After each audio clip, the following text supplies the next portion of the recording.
Welcome to another episode of the Moments of Joy podcast. Today we have a special treat. Special needs dentistry is a topic that so many parents need help with. And today we have a special guest, Mason's personal dentist, Dr. Gill, who is the founder of First Dental Home in Sugar Land, Texas. Welcome to the show, Dr. Gill. Thank you so much, Miss Camille, for having me over here. It's such an honor. Yes, you are so welcome. I was just reflecting a little bit earlier on how we even found you. I feel like this is one of the most amazing dentists, I should say, for our community in the Houston area. And we were talking about just how hard it is for parents to find specialists. We found you through his other dentist who said he was special needs, but not, actually he wasn't. And, one of the things I love the most about what we experienced here was that not just you were knowledgeable, but your whole team. So first of all, talk to us about how you even got started in special needs dentistry. That's a great question, and thank you so much for giving us so much love, and a huge shout out to my team. They really do have their heart first when it comes to helping our patients. It's an interesting story. When I started dental school in New York, I rented an apartment just like any other student, and I still remember my apartment. It was 8G, and I was living there, going to school. And one day, I saw my neighbors for the very first time. There were two people in wheelchairs, and there were two attendants who were accompanying them. And I said, "Hi, how's it going? I live right next door, never seen you, but, I'm a student at the dental school." And they said, "Oh, we are tenants. We belong to UCP, which is United Cerebral Palsy. This is an apartment where older special need adults that have some independence, this belongs to them, and we're right next door to you." And I said, "Really? What? Can you talk to me more about that? What does this entail?" They said, "Well, yeah, why don't you come down to our office? It's just down the street. And if you ever want to volunteer, we would love to have young people such as you take an initiative early on." I said, "Okay, you know what? I'm a student and we need volunteer hours." I said, "You know what? This sounds like a great idea. And they're my neighbors." So I went down to the office, and they said, "Okay, you can start volunteering. What you're going to do is you're going to be an advocate. You're going to be an advocate that requires training. We'll train you. You will be assigned a member that will be your responsibility. You will be their friend, their guide. You will go out on park visits with them. You'll talk to them when they need help. Maybe if they need help cleaning up in the kitchen, you could be there, okay? And just be a friend, because the most need that these children or these members have is that they are lonely. They do not have friends. Their family members have aged out. They get routine visits on Christmas and New Year's. But besides that, they crave friendship. So can you do that?" I said, "Yeah, I can do that." And so I went on for 3 years. Miss Helen was my member. She and I became the best of friends. We would go for picnics. We would go for bus rides. We would just go down and sit in the park. She would talk about things that she wanted to talk about. She loved to make crochet. So she would crochet and sit there. She would talk about her brother who had deceased, who she was very fond of. It was just normal conversations, just life, She loved eating pasta, so I'd cook that for her. And I realized that how lonely and maybe terrifying it must be for adults. They're adults, but they are really children in their minds. They're special needs, and they don't have that much support. And I decided then one of the things that I noticed was that they did not have a dentist. They didn't have dental care set up. So I actually contacted my dental school program director for pediatric dentistry. I was just a student, mind you. And I said, "Can we bring these special need adults, and can we take a look and do their cleanings at least? And they said, okay, let their advocates and their coordinator come and we'll set it up. And we actually set up the program. During those 3 years, we actually set up their dental visits at the dental school. They lived for the last 15 years less than a mile from the dental school. The dental school did not know about them, and they didn't know that the dental school had a program where they could do their dental cleanings for children, and it's covered by their insurance because they were under the state Medicaid. Less than a mile down the street, did not know each other. Wow. I mean, that story is so impactful because it takes one person to make a major change. And you did that for them. I hope so. I felt very rewarded. I think that that really changed my mindset. When I was about to graduate, one of my mentors, he asked me, he said, Dr. Gill, what do you think? What do you want to do? You know, you're about to become a dentist. Life is going to be great. You know, the world's your oyster. Do you want to go do root canals? Do you want to do bridges? Do you want to make braces? What do you want to do? And I said, I want to help children. And he said, why do you say that? I said, because I think that's what I feel is my calling. I want to help them. I want to learn more about how I can help them. I've always been drawn to social causes. I'll say that. Yeah. It's just who I am. I thrive in it. When I can help somebody, I feel that feeling I can't describe. I really can. And I guess it's like you say, you know, like people say, it is your calling. You can't explain it. You just know it feels good. Right. And you want to do it. You have the energy, you have the passion. So in my senior year, I got actually selected for pediatric honors, in which certain students are selected to get a taste of what pediatric dentistry is. So you go in rotations, you see children with special needs, you start treating them. And that's when I decided, okay, that's it. I'm going to go and do additional training. Yeah. To become a specialist to see children with special needs. Have you always done that from the beginning of your practice? So when I graduated, I went into general dentistry first. My first job was in Salem. Interestingly, they hired me to be a general dentist for adults. My second day on the job, the community director came up and he said, you know what? I've been noticing you in the office. You're a new doctor. I think I'm going to assign you to see children. I said, okay. He said, there's a small town called Lebanon. It's an hour drive from here. It's a community with about 20,000 people. They don't have a dentist. It's a broken office. We're going to set it up. You're going to help it set up. And you're going to see children. Yeah. You're going to have to make that drive every day. You're going to have to see children that need a lot of work. You think you can do that? I said, you know what? I'll do it. Let's do it. Yeah.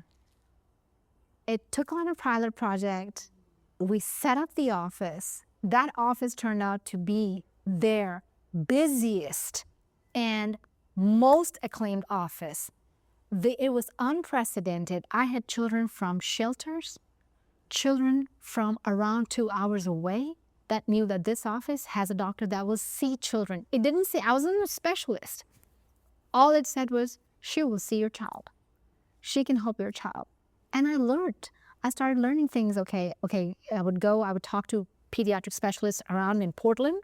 I made a network with those who were already a specialist. I would ask them for advice. Hey, I have a child, what do I do? I have a special needs, where do I send them? They have something that need, hospital dentistry, where do I send? I became a resource. Once I moved from Salem to Texas, I got a job at the dental school being a faculty. I started teaching in the dental school. I was working on the school van doing sealant programs in low-income areas where we were doing sealants for children so that we can do prevention for them. And one day on the bus, the program director, Dr. Badger, was on the bus and he saw me working with children and he said, hey, do you want to be a specialist? I said, yeah, I mean, is that possible? He said, yeah. Do you want to apply to the program? I think you'll be good for it. And I think you'll make a good specialist. I said, okay. I applied for the program. I got in, I trained at University of Texas Dental School and Texas Children's Hospital. And it was the best training that I could ask for. I saw everything under the sun. They prepared us well. I was even more determined. I said, okay, now that I have this training, I have this resource, let's go conquer the world. Mhm. Absolutely. And I think one of the things that is beautiful about what you do is that you do serve the low income families with Medicaid, because in this space, most of the resources that are really good can only be covered by private insurance. And so many times children that have Medicaid are not able to have a specialist like yourself. So I love that your dental office says, no, we take everyone. We take everyone. And if you look at why pediatric dentistry was created, it was actually this whole specialty was created for children on state insurance, low income families. They did not have access to care. Those children did not have care, and they wanted somebody compassionate. Children require different hands. I will say that over and over. You need to be a different person to treat a child. You're coming from a different space. And so they were wanting to have those individuals come in, give them the right tools so they can go in and help the community. And so our office, I decided day one, we're going to get credentialed with all the state insurance. Number two, TRICARE. My dad's a veteran.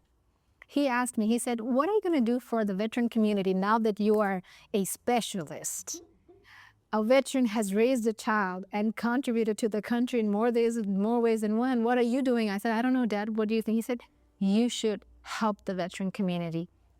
I was surprised to know that I'm one of the few specialists that actually does take TRICARE and is in a network. And so children of veterans, even children of veterans who have special needs, or in general children, they were looking for specialists.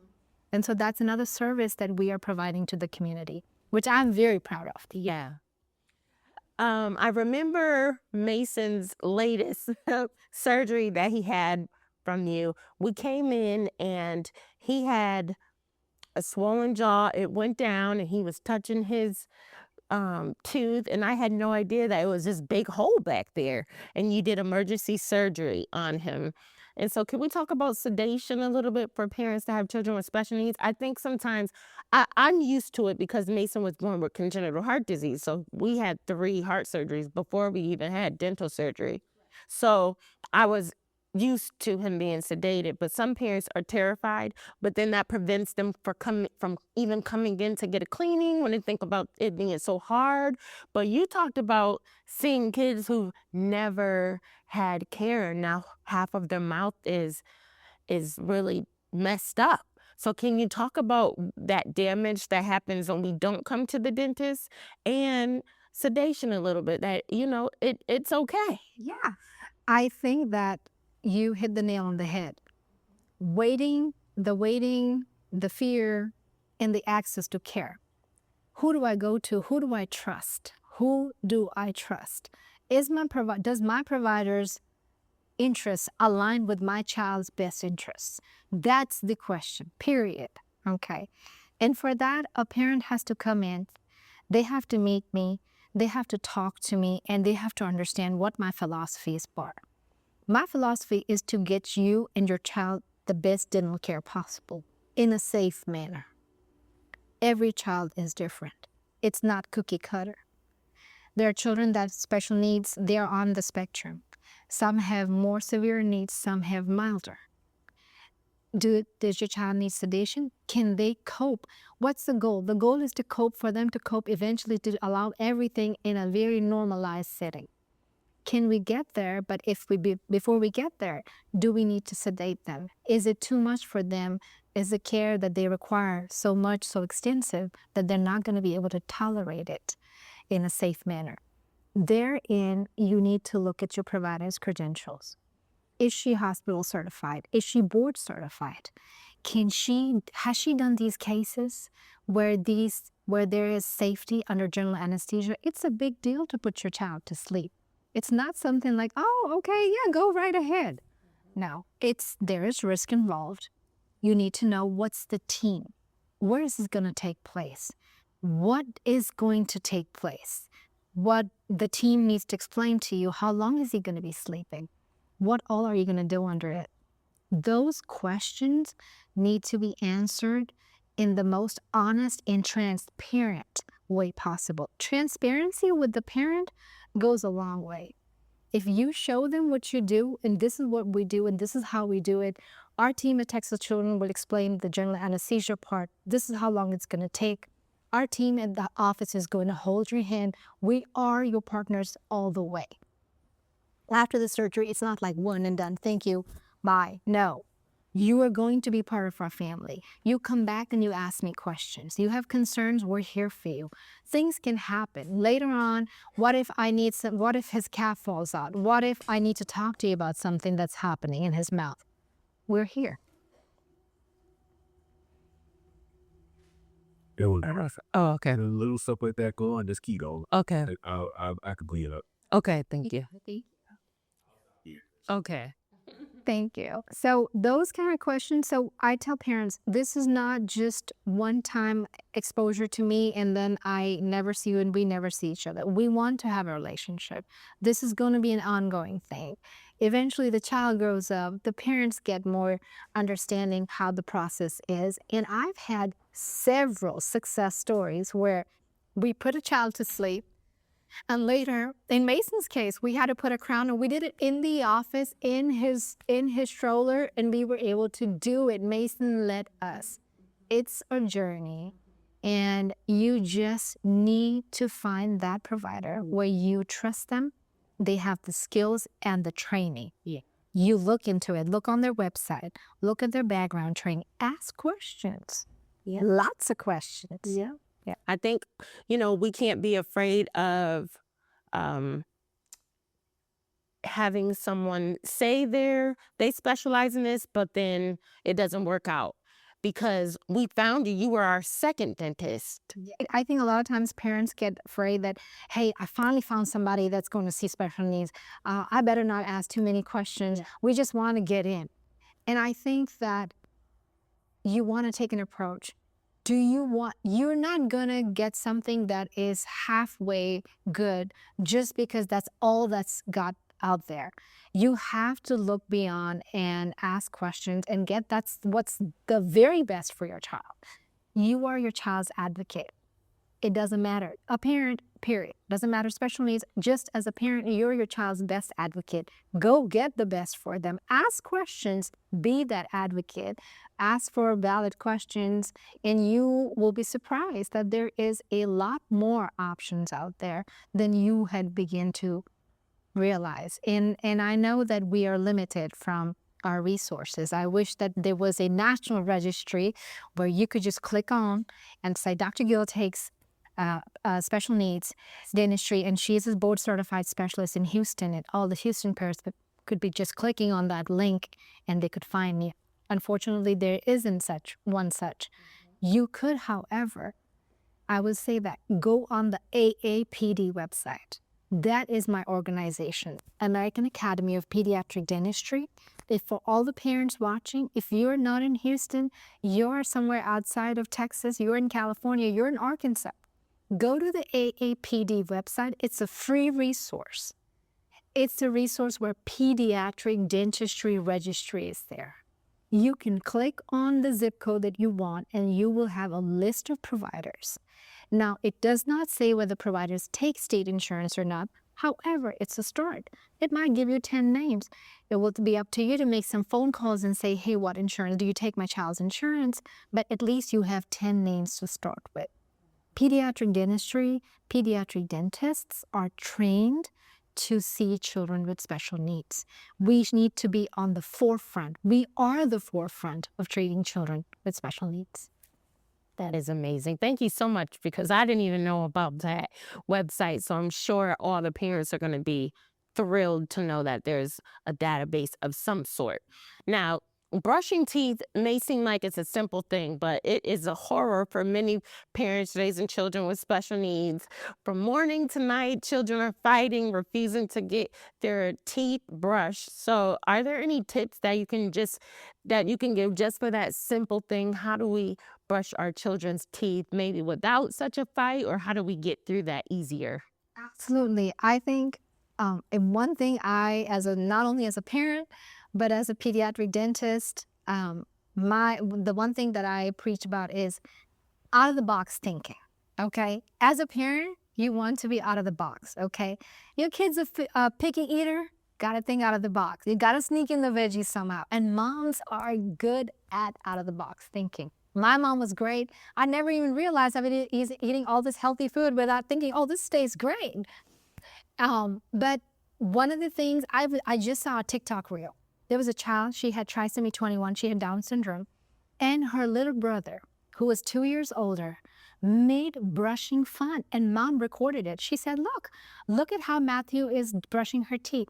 He lay her on the table. He said, hey, look, I'm going to comb your hair. Hey, I'm going to brush your teeth. And she opened. And he brushed a little bit, and then he said, okay, now I'm going to put your socks on. And now I'm going to brush your teeth. And she opened again. He made it into a song and dance. Older brother brushing the little siblings. She accepted it. She said, my mom said on the TikTok reel, she said, I fight with her every day. Tell me why she opened so willingly for her sibling. Why? It's a sibling. It's who is delivering the care. By all means, if you have an older sibling that's involved in your child's care, have them do a play and dance. You're like, hey, okay, come on, Mason, we're gonna do a dance and a play. Come on, let's put our hands up, and now let's brush to the left and let's brush to the right. Make it a game. If you don't have an older sibling, let's say, and you are like, okay, I'm struggling, we don't have that support. Okay, take something like bath time. I did that with my son when he was little. We'll give him a bath or give him a toothbrush, and we would brush the little ducky, the rubber ducky's teeth, and then we're brushing our teeth. And then we're doing the rubber ducky and we're doing ours.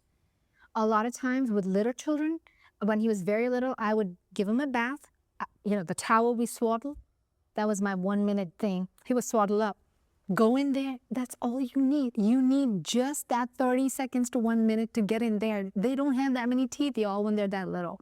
Get in there and brush. Okay, you don't have to load up the toothpaste. Tiny bit. Rice grain, pea-sized. That's all you have. They can swallow it. That's fine. You get in there, get out. Now with older kids that are biting, you can take 2 toothbrushes back to back, the back end of the toothbrush, and you can duct tape it. Okay? That's something that you can use for them to bite on so that they don't chew off your little fingers. And you get in with a 3rd toothbrush and brush in there, okay?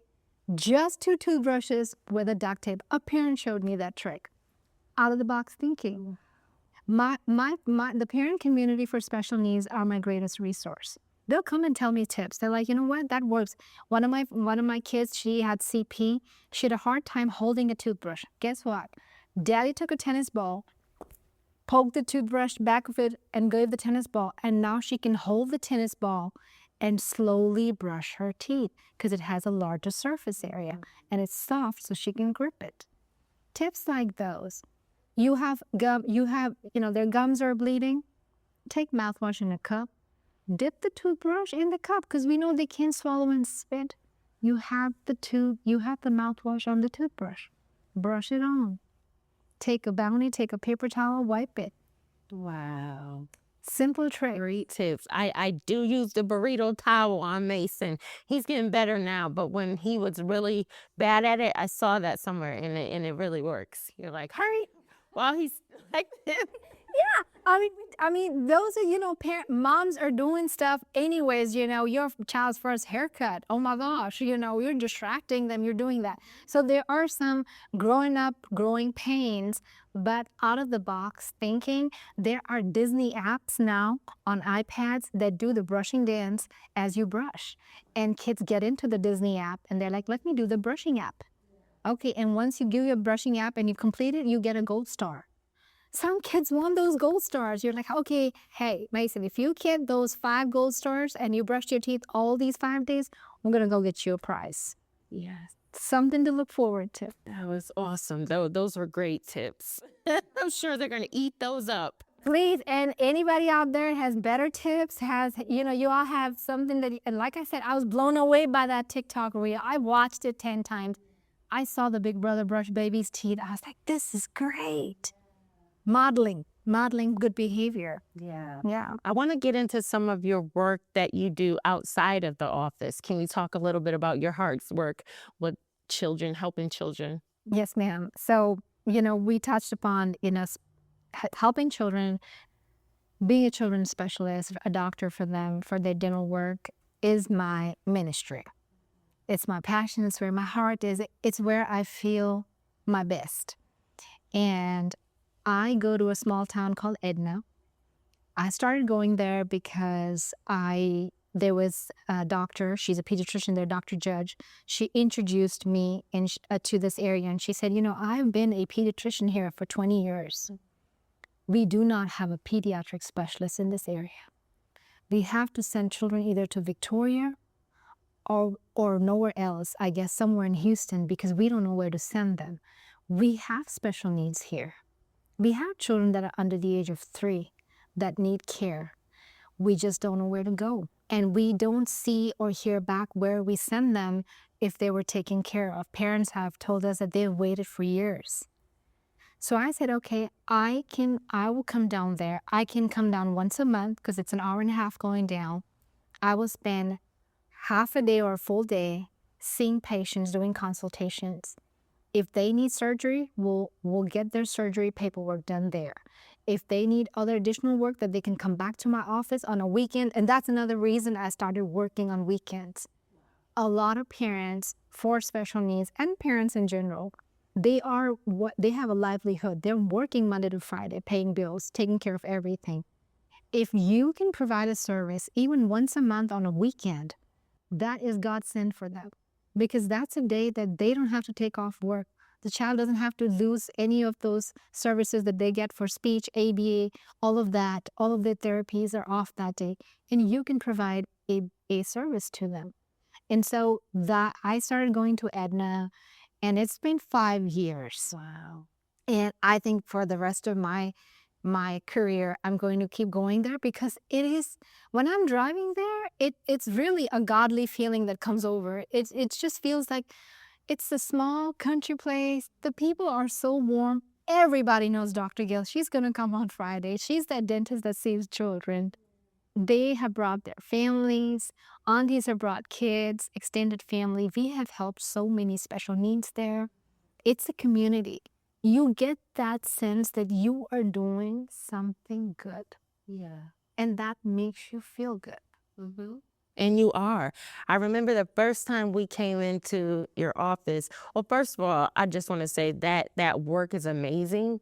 You don't hear too many people in general outside of just doctors wanting to take the extra step. You come to your office and then you go home, but wanting to really take the extra step to help the community, that's absolutely beautiful. Thank you.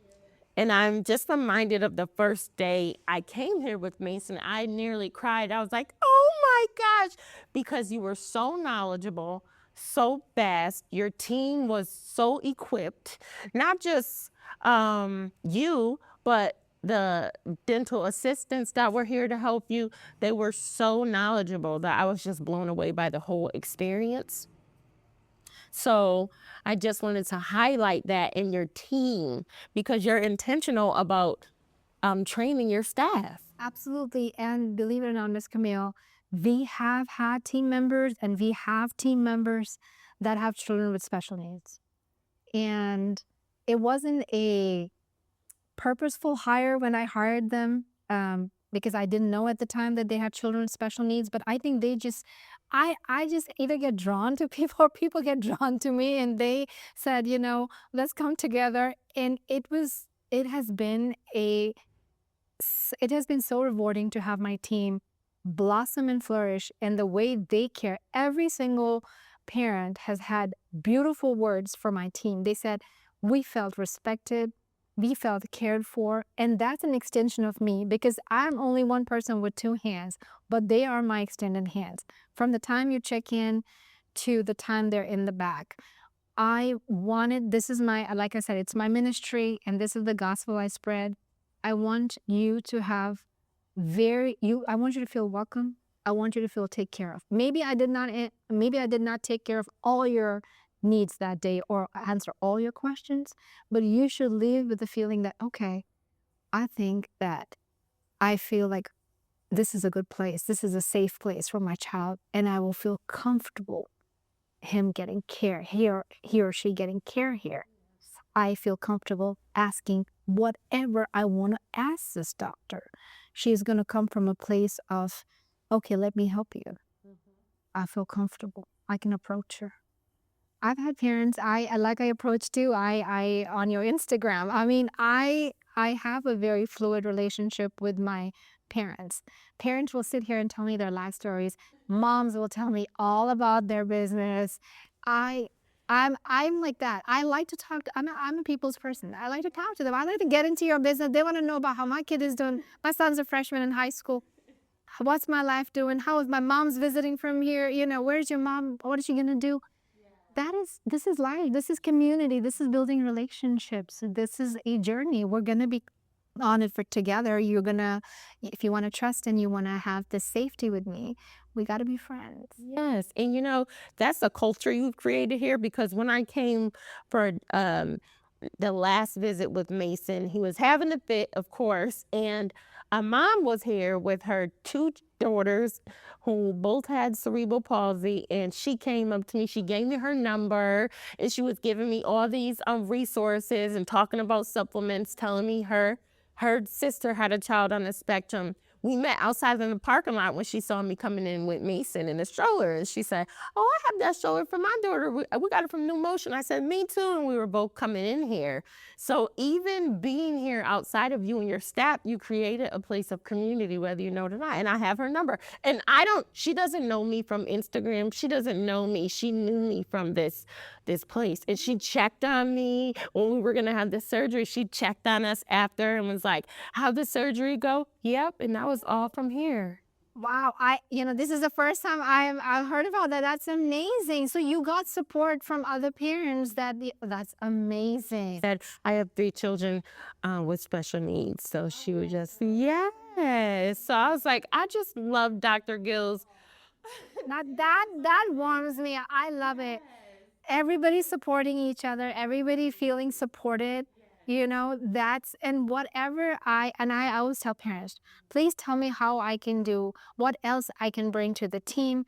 We added more doctors here now. We have an orthodontist who does braces now. And believe it or not, I have children now on the spectrum that are getting braces because our team knows how to deal with them.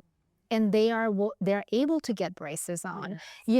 I'm trying to get more providers that can do more extensive services. Why? Because once our special needs kids age out, then what's next?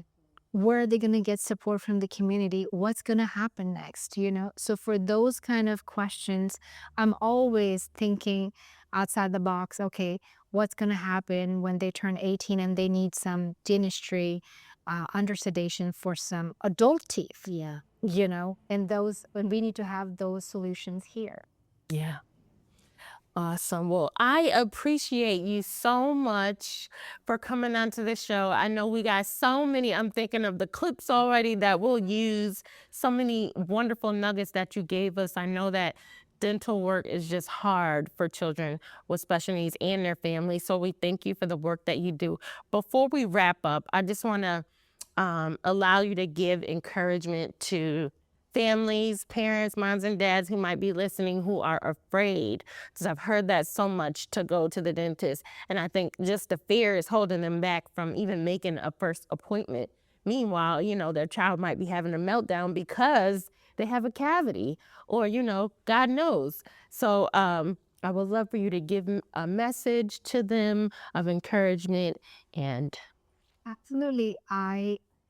To all the parents that are listening to this or watching this, I know it's scary out there to have that trust, to take that first step.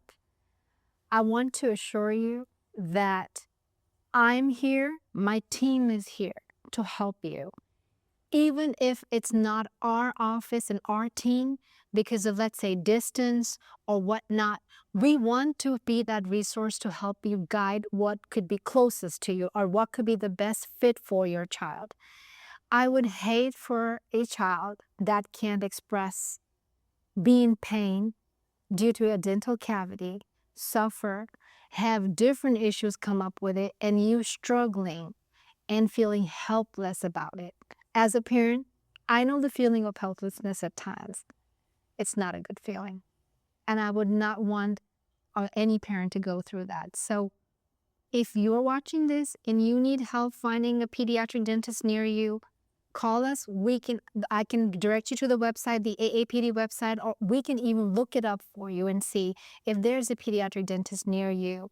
If you want to make that one-time trip to where we do take state insurance and you just want something urgently done, we are available. If it's a Saturday, you can come and see me on a Saturday. We'll make time for you. We're here to help you take that first step. I'm here to guide you. I'm here to hold your hand. Thank you so much. We are so excited to share this with the community. I know I'm hearing you say, call us. I'm like, uh-oh, they're going to be calling your office. They better get ready. You should have said, you should have named your the first set long again and hurry. Okay. And you should have said about 2 locations. Okay. Yeah, here and there. I also want to add that my office is called First Dental Home. We're located here in Sugar Land. We have 2 locations. If you're in the First Colony Mall up and about, come say hello and get some information. Just stop by. We're also here in the Telfair location right next to Smart Financial Center and the Acura dealership. We have both locations. We have Saturday appointments. Come and visit us. Let us help you, and we'll be happy to show you there's a better way of approaching dentistry for a child with special needs without the fear, without the helplessness. Thank you. Thank you so much. And we appreciate you, the work that you do for our child personally and the community. And we look forward to connecting with you more.